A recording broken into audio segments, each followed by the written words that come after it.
بسم اللہ الرحمن الرحیم الحمد للہ وکفى وسلام علی عباده الذین اصطفى اما بعد۔ حاضرین و ناظرین، یہ درس نمبر 1331 ہے اور آج سورۃ الحج کی صرف ایک آیت کی تلاوت اور تشریح کی جائے گی، آیت نمبر 25۔ چلے سب سے پہلے اس ایک آیت کی تلاوت کرتے ہیں، لفظی ترجمے اور ترجمے کے بعد تشریح کرتے ہیں۔ اعوذ باللہ من الشیطان الرجیم، بسم اللہ الرحمن الرحیم۔ ان الذين كفروا ويصدون عن سبيل الله والمسجد الحرام الذي جعلناه للناس سواء العاكف فيه والباد ومن يرد فيه بإلحاد بظلم نذقه من عذاب أليم۔ صدق اللہ العظیم۔ لفظی ترجمہ یوں ہے، ان الذین، بے شک وہ لوگ جنہوں نے کفروا، کفر کیا، ویصدون، اور وہ روکتے ہیں، عن سبیل اللہ، اللہ کی راہ سے، والمسجد الحرام، اور مسجد حرام سے، الذی جعلناہ، وہ جو ہم نے بنایا اسے، للناس، سب لوگوں کے لیے، سواء، برابر ہے، العاکف فیہ، مقیم اس میں، والباد، اور باہر سے آنے والا، ومن یرد، اور جو شخص ارادے کرے، فیہ اس میں، بالحاد، کجروی کا، بظلم، ظلم سے، نذقہ، ہم اسے چکائیں گے، من عذاب علیم، دردناک عذاب۔ ترجمہ یوں ہے، بے شک وہ لوگ سزا کے لائق ہیں جنہوں نے کفر اپنا لیا ہے اور جو دوسروں کو اللہ کے راستے سے اور مسجد حرام سے روکتے ہیں، جسے ہم نے لوگوں کے لیے ایسا بنایا ہے کہ اس میں وہاں کے باشندے اور باہر سے آنے والے سب برابر ہیں، اور جو کوئی شخص اس میں ظلم کر کے ٹیڑھی راہ نکالے گا، ہم اسے دردناک عذاب کا مزہ چکائیں گے۔ اسی آیت میں 4 باتیں بتلائی گئی ہیں۔ پہلی بات، بے شک وہ لوگ جنہوں نے کفر اپنا لیا ہے۔ دوسری بات، جو دوسروں کو اللہ کے راستے سے اور مسجد حرام سے روکتے ہیں۔ تیسری بات، جس مسجد حرام کو ہم نے لوگوں کے لیے ایسا بنایا ہے کہ اس میں وہاں کے باشندے اور باہر سے آنے والے سب برابر ہیں۔ چوتھی بات، جو کوئی شخص اس میں ظلم کر کے ٹیڑھی راہ نکالے گا، ہم اسے دردناک عذاب کا مزہ چکائیں گے۔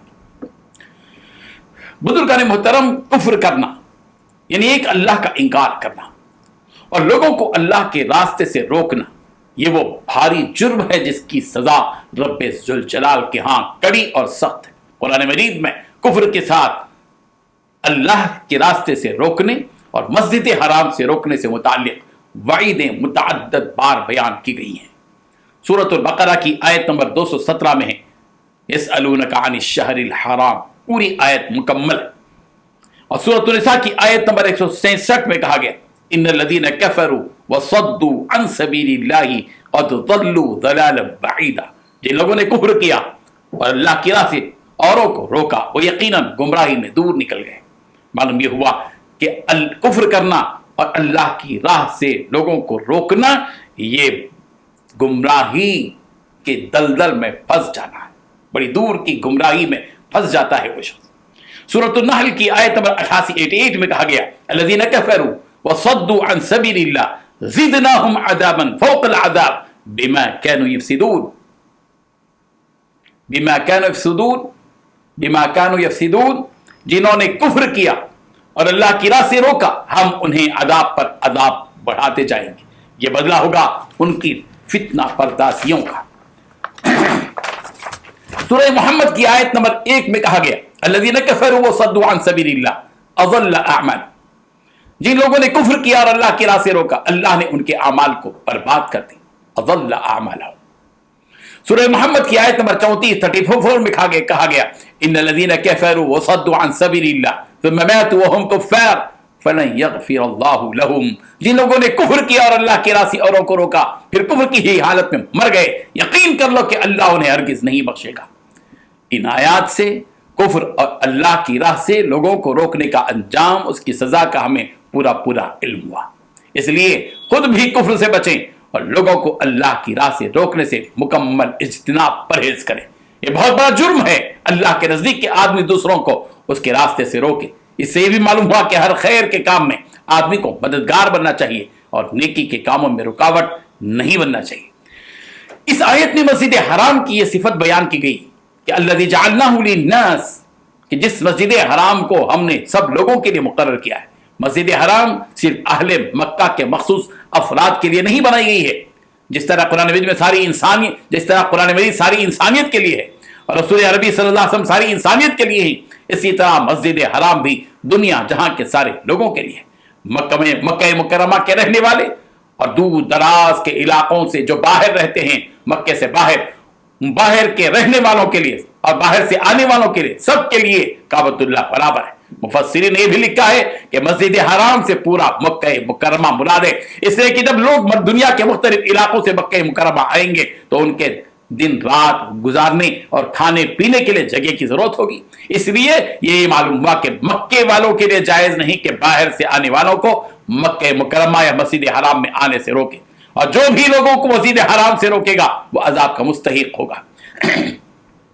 حضرت ابن عباس رضی اللہ عنہ فرماتے ہیں کہ یہ آیت ابو سفیان بن حرب اور ان کے ساتھیوں کے بارے میں نازل ہوئی، جبکہ صلح حدیبیہ کے موقع پر انہوں نے رسول رحمت صلی اللہ علیہ وسلم اور ان کے ساتھیوں کو، صحابہ اکرام کو مسجد حرام سے روکا، اور چونکہ رسول رحمت صلی اللہ علیہ وسلم نے عمرے کا احرام باندھا تھا، اس لیے مکے کے ان لوگوں سے قتال کرنا پیارے پیغمبر ناپسند کیا اور مکے والوں سے مساہلت فرمائی کہ آئندہ سال وہ اس عمرے کی قضا فرمائیں گے۔ اس آیت کے ذریعے مکے والوں کو اس حقیقت سے باخبر کر دیا گیا کہ جس مسجد حرام سے تم مسلمانوں کو روک رہے ہو، جبکہ اس مسجد حرام میں داخل ہونے کے زیادہ مستحق تو وہ مسلمان ہیں۔ اللہ تبارک و تعالیٰ نے اس مسجد حرام کو سارے لوگوں کے لیے بنایا ہے تاکہ وہ اس مسجد حرام میں اللہ کی عبادت کرے، نماز قائم کرے، طواف کرے، دیگر مناسک ادا کرے، اور جس طرح مکے والوں کا حق ہے مکے سے باہر والوں کا بھی وہی حق ہے کہ وہ مسجد حرام میں آئے اور عبادت کرے۔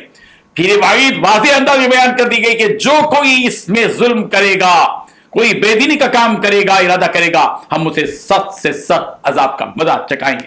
کسی بھی شخص کے لیے درست نہیں ہے کہ اس مسجد حرام میں ظلم کے ساتھ کوئی بے دینی کے کام کا ارادہ کرے۔ اگر کوئی اس قسم کا ارادہ کرے گا تو حکم دیا گیا کہ کہا گیا کہ دردناک عذاب کا مزہ اسے چکھائیں گے۔ مسجد حرام کی عظمت کا تقاضا یہ ہے کہ مکہ مکرمہ میں کسی برائی کا ارتکاب تو دور کی بات، برائی اور ظلم کا ارادہ کرنا بھی بڑا بھاری جرم ہے۔ اللہ تبارک و تعالیٰ مسجد حرام کی عظمت ہم سب کے دلوں میں پیدا فرمائے، آمین۔ وآخر دعوانا ان الحمد للہ رب العالمین۔